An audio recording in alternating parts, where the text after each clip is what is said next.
Buenas tardes, me llamo Anabel González Martínez y este es mi trabajo sobre el sistema educativo japonés. Espero que os guste.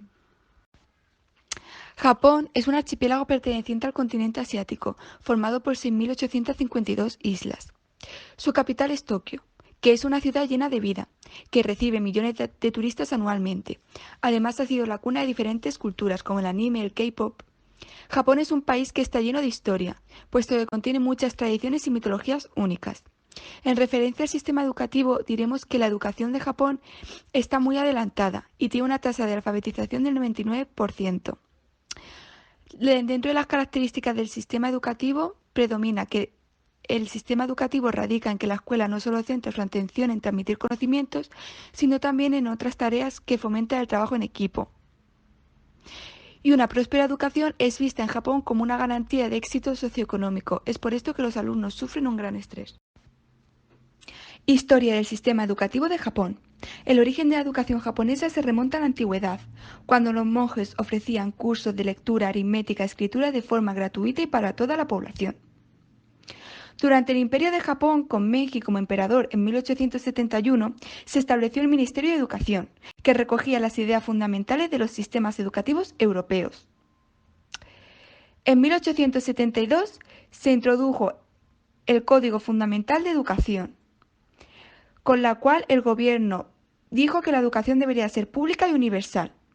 En 1945, Japón proclamó su rendición frente a las fuerzas aliadas y se dio la ocupación de las autoridades de América en Japón. En 1947 se establece la Ley Fundamental de Educación. La legislación educativa que encontramos en Japón, llamada Ley Fundamental de Educación, es muy estable y duradera, ya que sigue vigente su aprobación desde 1947. Solo se ha hecho una revisión de esta ley en 2006, para la incorporación de valores que promovieran el civismo, el respeto por las personas, el amor a la patria. Para actualizar la ley, se llevan a cabo planes de promoción de la educación. Por otro lado, el currículo queda establecido a nivel nacional. El Ministerio de Educación, Deporte, Cultura, Ciencia y Tecnología fija las asignaturas y temarios que se debe de dar en todos los centros escolares y, salvo alguna necesidad importante, los contenidos solamente se revisan cada 10 años.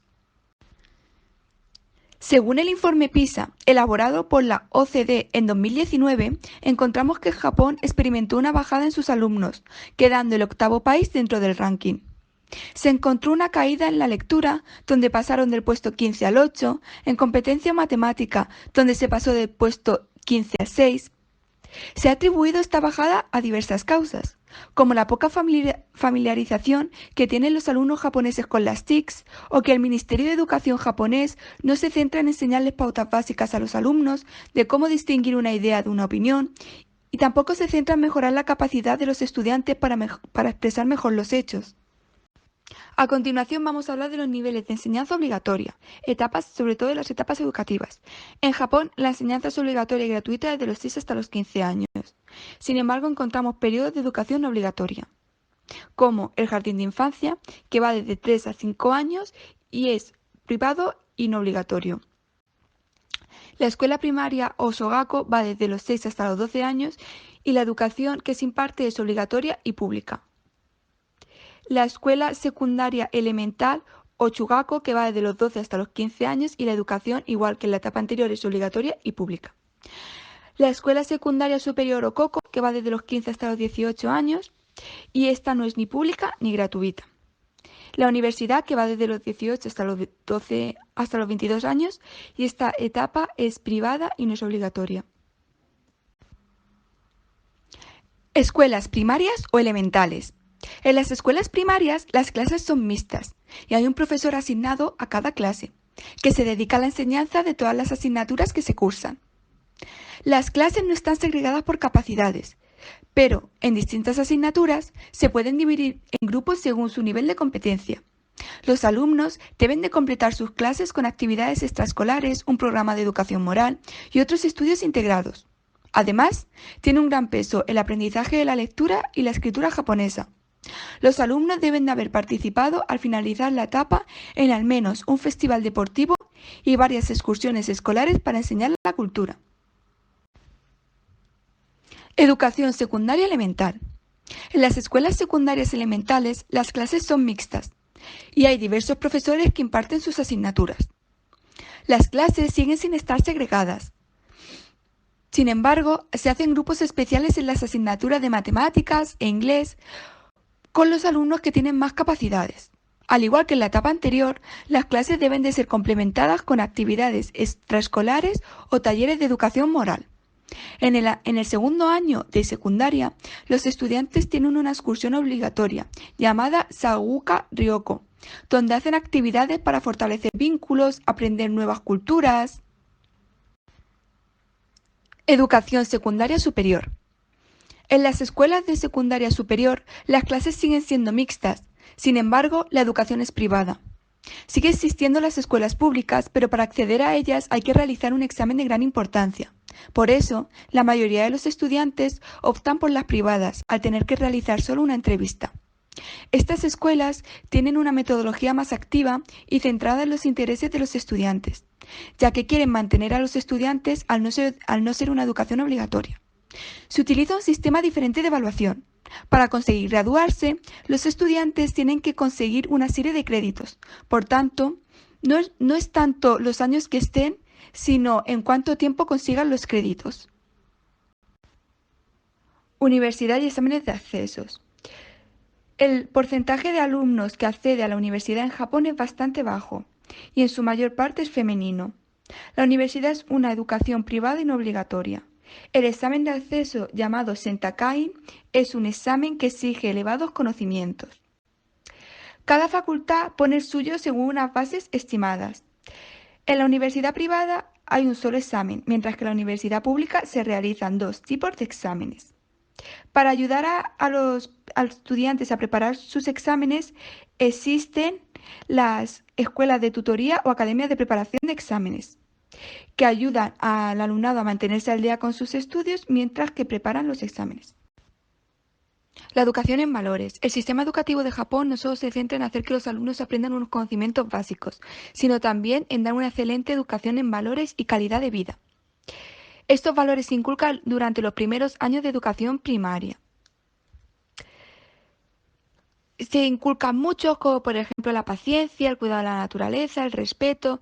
Sin embargo, entre ellos destacamos la disciplina, que es el valor más importante, está inculcado desde pequeños y se enseña a través de la limpieza, ya que los alumnos y los profesores limpian el aula. Y el respeto, que destaca el uso del uniforme, lo que ayuda a que el alumnado se respete entre ellos independientemente de la clase social, déficits que tengan. Un día lectivo en Japón. Los estudiantes llegan a clase sobre las 8:10, aunque sus clases no empiezan hasta las 8:30. En este tiempo, los estudiantes hacen asambleas, en las cuales los niños comparten sus pensamientos. A continuación, empiezan las clases. Las clases van desde las 8:30 hasta las 12:30 y duran alrededor de 45 minutos. Entre clase y clase se permite un descanso. A partir de las 12:30 los estudiantes bajan a la cafetería a recoger su comida, que nos suele contener alimentos muy variados como pescado, carne, verdura, frutas. Para los japoneses la nutrición es muy importante, por eso en todos los colegios la comida está preparada por profesionales y los niños y los profesores comen juntos en clase, lo que les ayuda a enseñar conceptos básicos de nutrición, salud. Después de la comida los estudiantes proceden a limpiar el aula y normalmente terminan las clases alrededor de las 3:30. A pesar de que las clases terminan, los niños siguen formándose según las capacidades que han demostrado tener más desarrolladas. Aunque la jornada escolar parece larga, los alumnos cuentan con grandes periodos de descanso y entretenimiento. Los periodos vacacionales. Las clases se imparten desde los lunes hasta los viernes. El curso está organizado en 3 periodos escolares. Empieza en abril y acaba en marzo del año siguiente. El primer periodo va desde abril hasta julio. El segundo periodo va desde septiembre hasta diciembre. Y el tercer periodo va desde enero hasta marzo. Sin embargo, hay escuelas que esto no lo cumplen. La metodología que actualmente está implantada en las escuelas de Japón es una metodología llamada S5. Es una técnica basada en 5 fases muy sencillas que empiezan con la letra S y que se ha adaptado al sistema educativo japonés. Sin embargo, en un principio fue pensada para dirigir empresas. Está basada en 2 principios básicos, el orden y la limpieza. Las fases que encontramos son las siguientes. Primera fase, clasificación o seire. El objetivo de esta fase consiste en eliminar del espacio de trabajo todo aquello que no sea útil. Se puede extrapolar en educación en encontrar aulas adecuadas a los niños. Segunda fase, orden o seiton. Después de la clasificación viene el orden, por tanto esta etapa tendrá como objetivo ordenar los materiales y objetos que se hayan considerado imprescindibles en el lugar de trabajo. En educación se extrapola mantener las aulas ordenadas, ya que un lugar ordenado es igual a una mente ordenada. Tercera fase, limpieza o seiso. Es importante mantener limpio el lugar de trabajo. En la educación se puede ver como que los alumnos y los propios profesores son los que limpian el aula en Japón. Estandarización, seitu. Esta fase centra su objetivo en mantener tanto el orden como la limpieza, lo que mejorará la productividad. Además, serán los propios alumnos quienes señalen las anomalías que el aula presente. Y la última fase, disciplina, que la disciplina va ligada a seguir mejorando y trata de sacar el máximo partido al resto de fases. Como ya se ha dicho anteriormente, en la educación japonesa es muy estricta, por tanto se trabaja mucho con la disciplina, ya que se piensa que para sacar adelante sus estudios los niños necesitan disciplina. Objetivos del sistema educativo japonés. El objetivo primordial es la formación de ciudadanos seguros de sí mismos, que respeten los derechos y que sean amantes de la paz y de la verdad. Es un sistema educativo que exige un alto nivel y rendimiento. Por tanto, uno de sus objetivos es educar a estudiantes disciplinados, estudiosos y con gran inteligencia académica. Subyugados a estos 2 objetivos encontramos algunos más básicos, como enseñar matemáticas desde los primeros años, y se pretende que los niños practiquen más deportes, ya que es un sistema que apenas deja tiempo para su práctica. La educación pretende dar unos conocimientos políticos al margen de dar una ideología política y debe de ser una educación integral. Podemos definir medidas de atención a la diversidad como el conjunto de acciones educativas que intentan prevenir y dar respuesta a las necesidades educativas, pudiendo ser estas permanentes o temporales. Además, favorecen la inclusión entre el alumnado. Al estar en un sistema tan rígido y estricto como es el de Japón, no hay cabida para este tipo de medidas. Por tanto, lo que hacen con este tipo de alumnado que presenta algún tipo de necesidad es agruparlos todos en el mismo aula. De esta forma, no retrasan al resto de alumnados que sí tiene capacidades de aprender según ellos. A continuación voy a hablar de la formación de los docentes. En Japón, los docentes tienen un reconocimiento a nivel nacional y tienen la categoría de sensei, que significa el sabio. La sabiduría no solamente se refiere a los conocimientos en sí, sino también a la inculcación de los valores, disciplinas, consejos.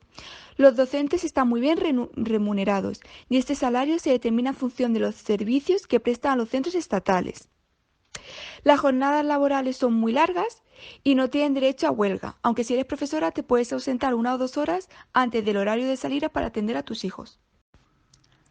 La formación de estos maestros es variada, ya que se puede adquirir un título que habilite para dar clases en todas las asignaturas en la educación primaria y en el jardín de infancia, mientras que en la educación secundaria, elemental y superior, cada profesor tiene que adquirir el título de la asignatura que quiere impartir. A su vez, los títulos se dividen en certificados permanentes o temporales, y dentro de los permanentes encontramos subdivisiones de primera o de segunda clase. Los certificados permanentes te permiten ejercer la profesión de profesor, mientras que con uno temporal solo puedes ser ayudante de un profesor. El certificado temporal se consigue a través de un comité de prefecturas. Estos son válidos durante 3 años y solo para la prefectura que lo emite. Para tener estos certificados es necesario haber cursado la educación secundaria superior y aprobar unos exámenes pedagógicos convocados por el comité de prefecturas. El certificado permanente de segunda se expide tras hacer 2 años de carrera profesional, como mínimo.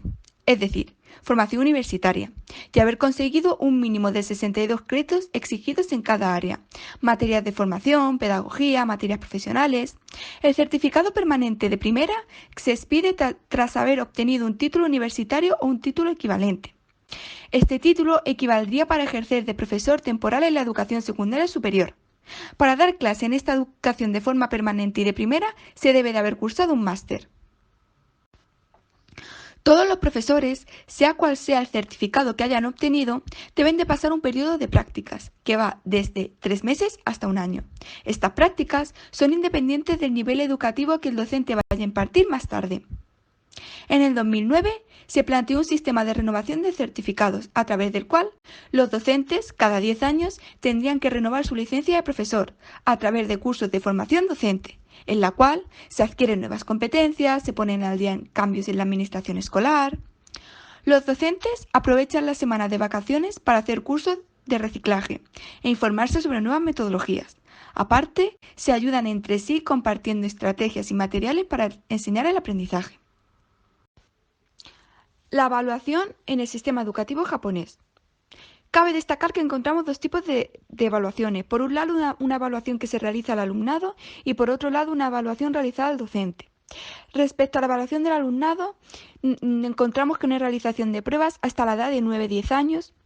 Esto es debido a que en este periodo se centra más en la educación en valores. Sin embargo, se evalúa la reflexión que cada estudiante realiza en su cuaderno, el profesor también va revisando el trabajo que van realizando y se fomenta el trabajo en equipo. A partir del tercer grado de educación primaria se realizan pruebas escritas o mini test. Respecto a la evaluación del docente, hay dos tipos de evaluación. Por un lado, se observa el trabajo de los docentes en cuestión y por otro, se da una retroalimentación. Y es fundamental un proceso de recapacitación que tienen que realizar los docentes cada cierto tiempo. Cabe destacar de gran importancia que en este sistema educativo la promoción del alumnado es automática, sin repetir ni adelantarse ningún curso. Por tanto, tampoco se va a favorecer a aquellos niños que presenten unas altas capacidades, ni desfavorecer a aquellos que presenten pocas capacidades.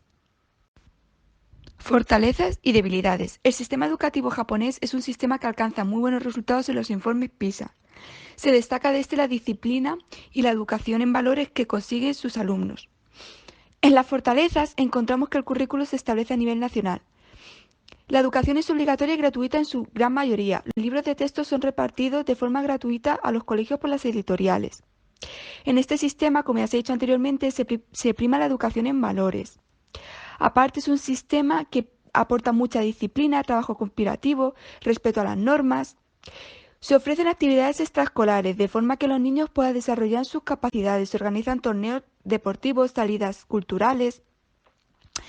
El esfuerzo es visto como uno de los valores fundamentales y se busca que los alumnos sean capaces de resolver problemas y situaciones de la vida cotidiana o relacionados con conocimientos de la materia. Dentro de las debilidades encontramos que los alumnos sufren de gran presión y estrés, ya que hay una elevada competitividad. El sistema se caracteriza por métodos de enseñanza que centran sus objetivos en la memorización antes que en la creatividad o en el pensamiento crítico. Los alumnos rara vez pueden hacer preguntas, lo que imposibilita que se realice un buen proceso de enseñanza-aprendizaje. Los alumnos están sometidos a una presión constante, lo que hace que muchas veces fracasen. Y el fracaso escolar está visto como una enfermedad o desorden. Sin embargo, uno de los mayores problemas que presenta este sistema es la sobreposición de la identidad grupal a la identidad individual, lo que genera que los niños no tengan individualidad ni independencia, sobreponiendo los intereses del grupo sobre los propios suyos. Vamos a ver ahora una tabla que nos compara el sistema educativo español con el sistema japonés. Respecto a la ley, en España está la LOE 11 y en Japón la Ley Fundamental de Educación. El horario escolar en España es de 9 a 2, en Japón es de 8 menos 10 a 7 y media de la tarde. La ratio en España son 25-30 alumnos por clase, mientras que en Japón son 40-50 alumnos. Obligatoriedad, esto es casi lo mismo, ya que en España es obligatorio desde los 6 hasta los 16 años, en Japón desde los 6 hasta los 15. Evaluación. En España es continua y global y en Japón es continua en primaria y exámenes muy exigentes en la secundaria superior. Tipos de escuela. En España están las escuelas públicas, concertadas y privadas. En Japón solamente públicas y privadas. Y etapas educativas. En España encontramos educación infantil, educación primaria, ESO, bachillerato y universidad. Y en Japón encontramos jardín de infancia, educación elemental, primaria, educación secundaria superior, universidad y máster. Por último, y para finalizar el trabajo, he realizado mi propia conclusión sobre este sistema educativo japonés, el cual podremos decir que está dividido en etapas. En la etapa obligatoria se apuesta por una educación más integral, con una función más socializadora del alumnado, y en la cual prima más la educación en valores que los saberes académicos. Sin embargo, en las etapas no obligatorias se somete al alumnado a mucho estrés y competitividad, lo que hace que en muchas ocasiones se sienta frustrado y con deseo de dejar su educación, sin poder hacer esto realidad, debido a la vergüenza que crearía para su familia. Es un sistema que no mira por los intereses del alumnado en la mayoría de los casos, aunque el dinero no es un impedimento si se quiere estudiar y no se tiene recursos económicos suficientes, ya que si sacas la nota exigida por los exámenes puedes entrar a centros públicos en la educación no obligatoria. Por otro lado, hay una clara injusticia en este sistema, al no dejarse a los niños con necesidades educativas especiales ser partícipes de este sistema y excluyéndoles a una clase en la cual apenas se les enseñan conocimientos. Para finalizar mi trabajo voy a hacer una conclusión. Podemos decir que el sistema educativo japonés es un sistema que está dividido en etapas. En la etapa obligatoria se apuesta por una educación más integral, con una función más socializadora, en la cual prima más la educación en valores. En las etapas no obligatorias se somete al alumnado a mucho estrés y competitividad. Es un sistema que no mira por los intereses del alumnado en la mayoría de los casos, aunque el dinero no es un impedimento si se quiere estudiar, puesto que si sacas la nota exigida por los exámenes puedes entrar a los centros públicos en la educación no obligatoria. Por otro lado, hay una clara injusticia, al no dejarse a los niños con necesidades educativas especiales ser partícipes en este sistema.